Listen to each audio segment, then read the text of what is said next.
So on this week in review, Jenny and I, we're going to call this relationship podcast. Actually, we should call it God's work this week because we're out here doing God's work.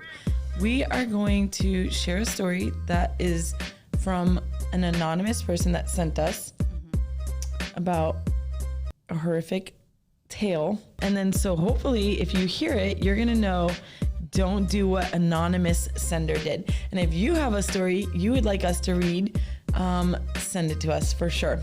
Okay, Jen, have you already read this story? I did. You did? Yes, you didn't? I skimmed it. No, I read it. Oh no. I'm already laughing. Wasting time. Okay, it was during It was during COVID. Off to a good start.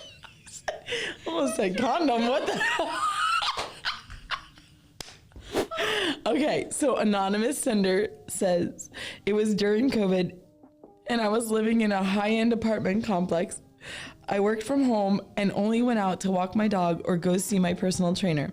I noticed the maintenance staff was extremely friendly, and one worker in particular would always say hi and smile whenever I went outside. This continued for almost a year. So almost a year, she's walking out to her car, and there's one nice maintenance man always waving hi to her. Okay. Rent surged and doubled, so I planned to end my lease, put my furniture in storage, and move in temporarily with an old roommate. While I was packing, the maintenance man became extremely friendly. So he went from friendly to extremely friendly. So he's up the ante here, okay? He told me he was in an abusive marriage, she was controlling, miserable, and he slept on the couch. They had 3 children together, only one was biologically his, but because he was such a good person, he paid for and took care of all of them financially.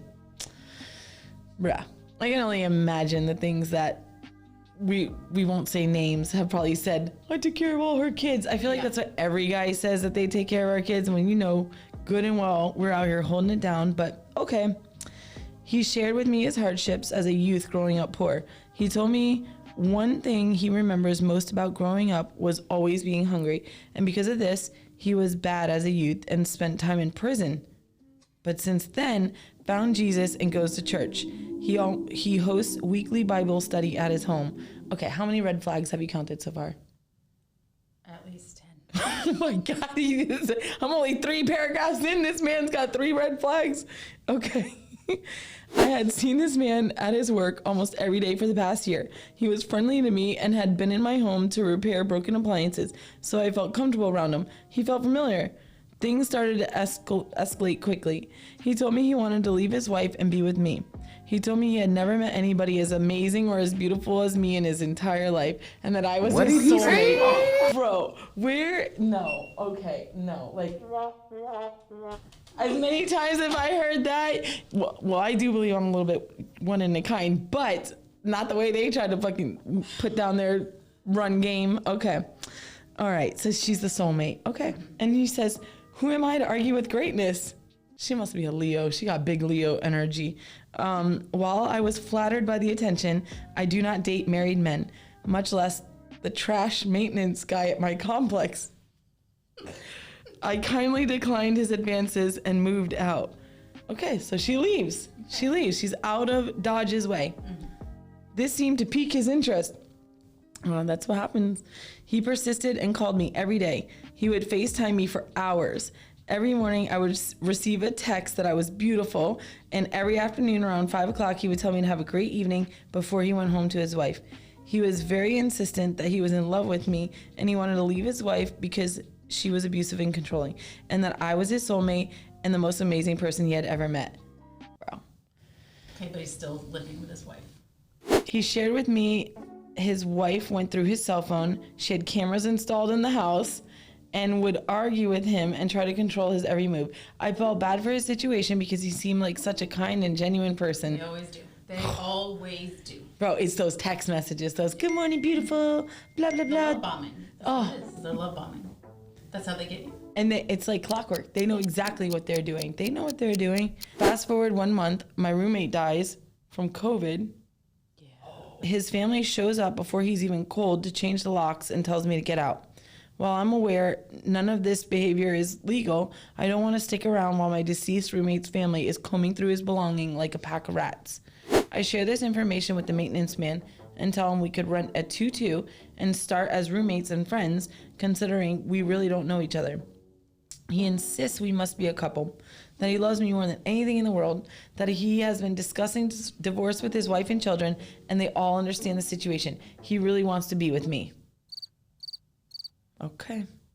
Things have moved rapidly. I felt rushed and confused. At this point, only a short period of time has gone by, but he assures me this is the right thing to do. See, that is the other thing. The time, how fast things move. It's like they just come in, disorient you, and before you know it, it's only been 2 months, but it feels like it's been 10 years, right?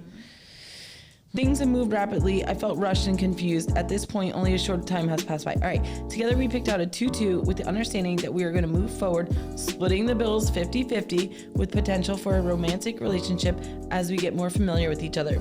I moved my furniture from storage unit, and he showed up with a black trash bag full of clothes. Bro, I'm not even going to tell you who that sounds. Another red flag. Red flag, red flag, red flag, red flag. Okay. Hey, we ignore those. It's fine. Just keep reading. Oh no. Yeah. How about when you move out with just black trash bags? But okay, so I guess. A few weeks into living with the maintenance man, why she keeps referring to this man as the maintenance man?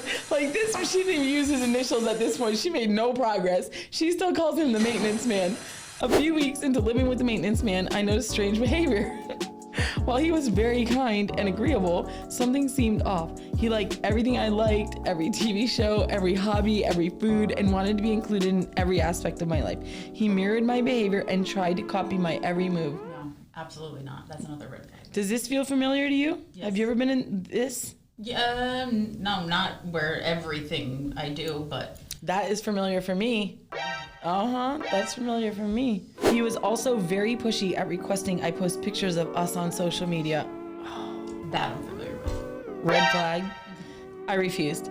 I felt like this was extremely inappropriate considering he had just ended a serious long-term relationship and 2 teenage children were also involved. He insisted on having printed photos of us around the house so we could remember the adventures we had. The adventures of moving your garbage bag shit in the house. Did you go anywhere? Did you travel? What memories? What adventures? Waving for me every day from behind the dumpster? Like, what memories? Selfie from where it all began? Like, with the dumpster in the background? Like, what memories, bro? Relax. Yeah. He brought up marriage often, which completely sketched me out, and talked about getting my name tattooed on his chest, which is crazy because we had been living together for such a short period of time. Plus, I hate tattoos. I feel like you should like womp womp every time there's a red flag. That's for the tattoos. One day, in a desperate attempt for attention, he came home from work and started screaming at me that I was a rhymes with store. Oh, that she was a rhymes with store. I mean, we're all adults here. We're allowed to say whore. Yes. Okay, so he comes home and he's like, you're a whore. And Wait. and then I completely was cheating on him, which was so untrue. I work from home and barely go out. The following day, he told me he was still extremely upset and he was going to sleep in his car at his work in the parking lot so he could think about things. He turned his phone off just to disappear. That is familiar for me. I know that story very, very well. They need time to think, so they turn off their phone and yeah. This turned into 3 days of sleeping in his car at his work parking lot until I showed up to figure out what the fuck was going on. Bro, homegirl couldn't say whore, but she says fuck, but okay. He was not at work sleeping in his car. He was at his new girlfriend's house. Damn. Yeah, they move quick. Damn. But was it really his new girlfriend? Ooh, red flag it. I would red flag that. Yeah. That's when I got a phone call from his cell phone. It was a deep voice. At first, I thought it was a man. The voice boomed over the phone.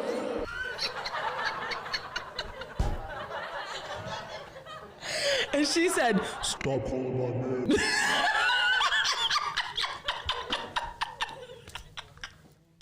I'd be like, take your testosterone and your dude back, please. I don't want either one. I don't want it. So she said boom. This girl said boomed over the phone. So she says, excuse me. You heard me. You heard me. Stop calling my man. She said, I'm confused. Who is this? I get hung up on, but the gist of the conversation is maintenance man has been cheating with a deep voiced man who I later found out was a woman. And he has moved out with me to be with her.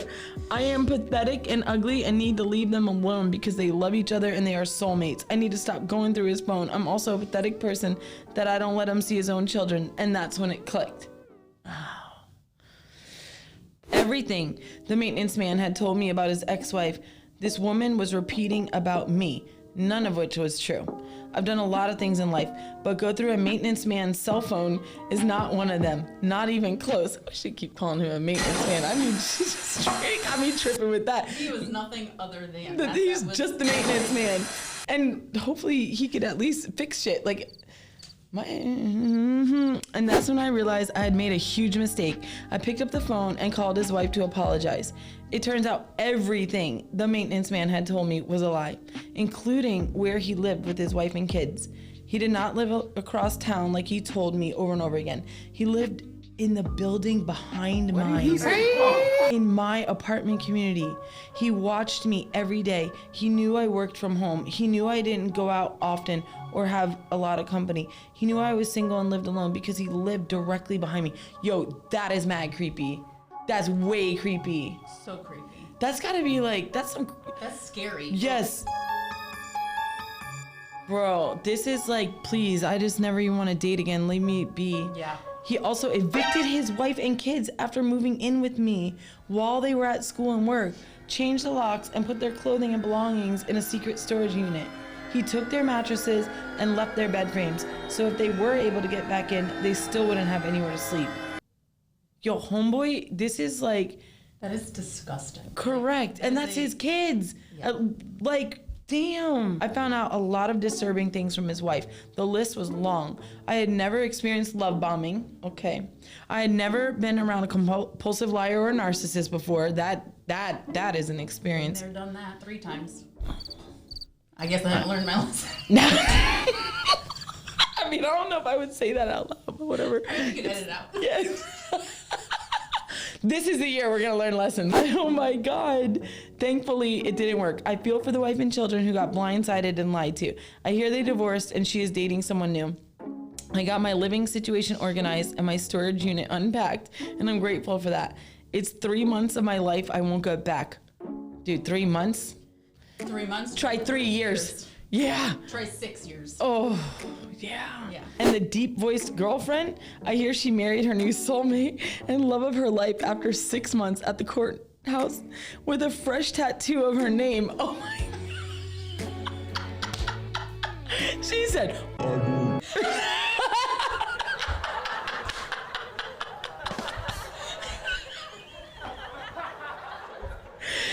Bring your ass over here.